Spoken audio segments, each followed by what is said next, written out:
안녕하세요. 탈무드는 유대인 율법학자들이 모든 사상을 연구해서 부전되고 해설한 집대성한 책으로 알려져 있죠. 전통적인 습관, 축제, 민간 전승, 교훈 등을 이제 이렇게 얘기했는데요. 그래서 유대교에서는 토라를 모세 오경 다음으로 이제 중요시하고 있죠. 그리고 유대인들이 살아남은 오늘날까지 나라 없는 2000년을 지내온 씀에도 살아남을 수 있는 것은 지도자의 자질을 많이 꼽고 있습니다. 이집트에서 노예 생활을 오래 했죠. 그런데 이스라엘을 만든 사람 중에 가장 위대한 지도자는 모세였는데요. 모세는 민중의 괴로움을 스스로 맛보고 그 사람의 괴로움 속에서 구출해낸 지도자의 가장 큰 특징을 보였다고 합니다. 그런데 이 이스라엘의 성서 시대부터 지금까지 보게 되면 결코 지도자는 궁궐이나 방에 값진 의자에 편안한 방에서 있는 인간이 아닙니다.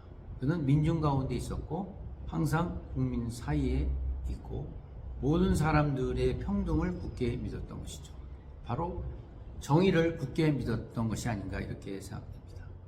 바로 정의라고 하는 것은 하나님이 만든 그 질서이자 그리고 또 정의로 인하여 이 세계는 이루어질 수 있다라는 생각이 되고 있습니다.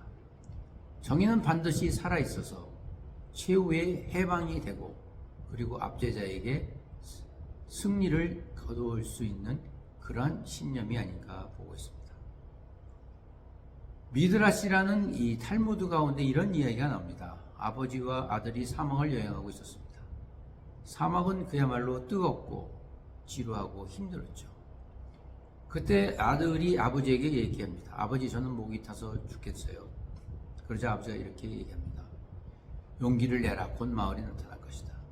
그래서 아버지와 아들은 한참 걸었죠. 그런데 그 무덤이 보였습니다. 이럴 때 아버지는 이렇게 말했습니다. 무덤 근처에는 반드시 마을이 있기 마련이니까 조그만 기운을 내라 이렇게 얘기했습니다.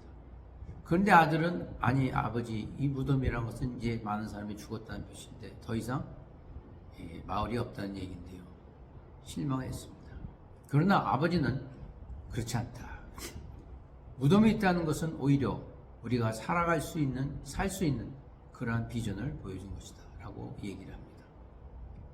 똑같은 상황에서 어떻게 해석하느냐가 달라지고 있는 것이죠. 우리 속담에도 비온 뒤에 땅에 굳어진다라는 얘기가 있습니다. 실패는 성공의 어머니라고 합니다. 절망은 모든 것을 잃지만 희망은 모든 것을 얻게 합니다.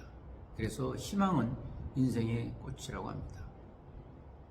돌아가신 현대그룹의 정지영 회장은 이런 얘기를 자서전에 남겼습니다. 하려고는 해봤어? 자네는? 이렇게 했습니다. 하려고 하는 것에 희망이 있고 의지가 없는 것에 우리는 실패가 따르게 되어 있는 것이죠. 유대교뿐만 아니라 모든 종교에서도 같은 말을 합니다.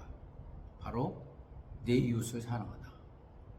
결국은 사랑하는 것이, 그리고 내가 하기 싫은 일을 다른 사람에게 강요하지 말라. 이런 사랑을 베푸는 것이 야말로 오늘 우리가 살아가는 인생을 최고로 값지게 하는 것이 아닌가 생각됩니다. 희망은 항상 있기 마련입니다. 실패는 또 다른 희망의 하나의 모습이 아닌가 생각합니다. 감사합니다.